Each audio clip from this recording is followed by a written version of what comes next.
Well, I've been nervous about this for the last 2 months. Johnny. Well, hey everybody, hope everybody's having a good night tonight. For those of you that don't know me, my name's Jesse. I used to be John's better half. Janae, thank you for taking over that responsibility. From a run-in with a boat propeller 2 months ago to drumming in a hardcore band 15 years ago, trust me, John's a lot of responsibility. John, I've been waiting for this moment for a long time.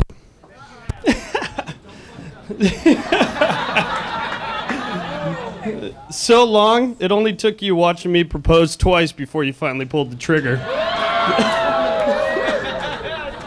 I think you were starting to make Danae a little worried there.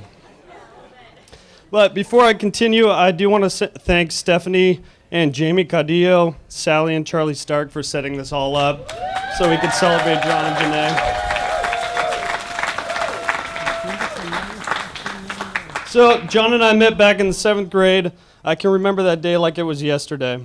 I looked across the lunch area at Lindero Canyon Middle School, noticed this kid wearing my team's hockey jacket. I immediately walk up to him and asked in a very confused tone, "Where'd you get that jacket, man?"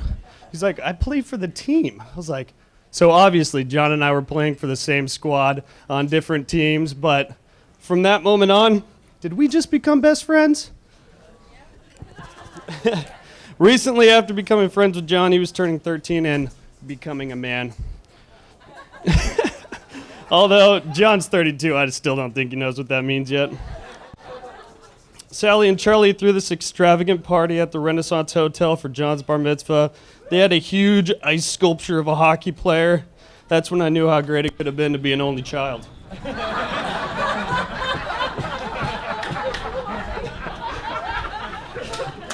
Although I will never forget all the amazing times we had eating dinner at each other's house. John would come over to the Deuce Blunts to witness the madness of having 4 children.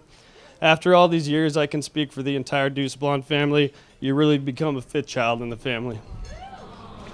Most of all, though, I love going over to the Starks, playing beer pong in the garage, having Zach bring over trays of Wood Ranch barbecue for the late night munchies, endless jacuzzi sessions.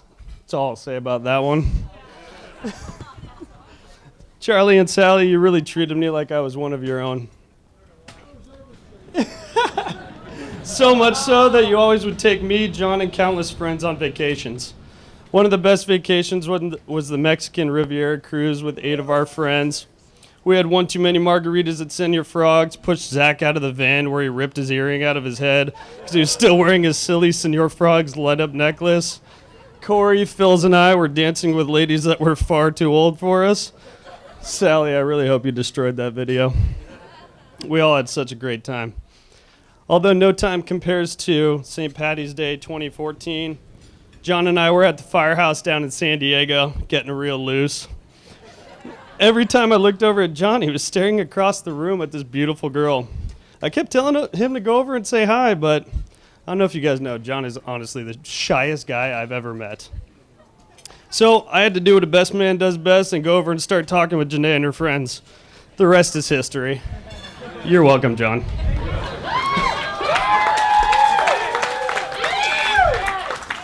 Janae, you look absolutely stunning tonight. John, you look pretty good yourself, even in those suspenders. I can truly say that you two are perfect for each other. John, you have always and will always be a brother to me. Janae, I'm so happy to have a new sister in my life today. I invite you all to stand and join me in a toast to John and Janae.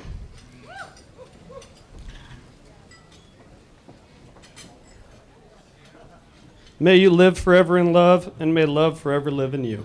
Cheers.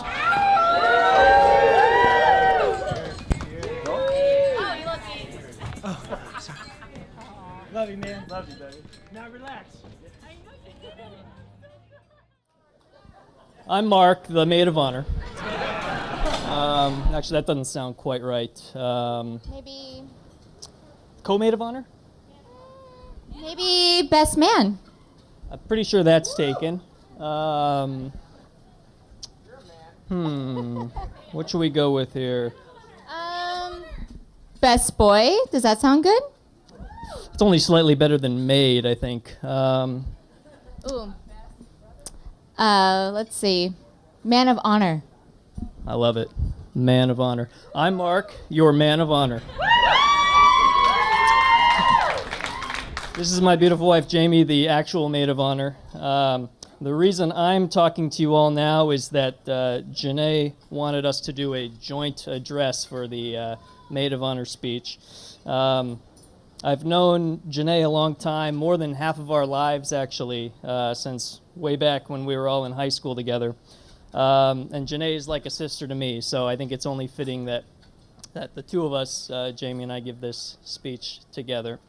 That and Jamie doesn't love public speaking, and she threatened to leave me if I didn't do most of the talking tonight. So, I did say that, so. So my plan was to make the better part of my speech just reciting the old clergyman from The Princess Bride lines. Jamie vetoed that idea pretty quickly. I did do that. It's not going to happen. Yeah. Marriage. Marriage is what brings us together today. Okay, we're done. We're done. I guess we're done with that part.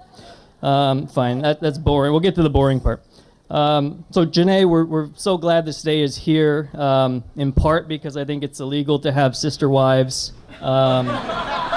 So John can take you off of our hands. And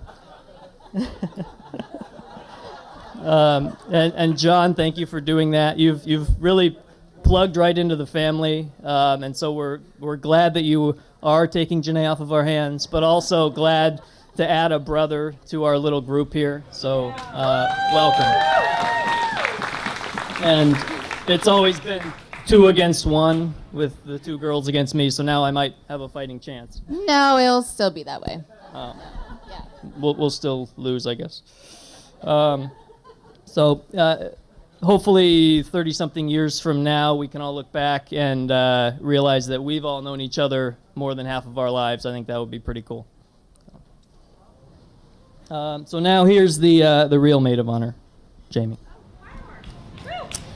John and Janae, I'm so excited that we're here in Mexico at this resort. Mark and I got married here almost 10 years ago, and it's so surreal to be here with our little family and celebrating you guys.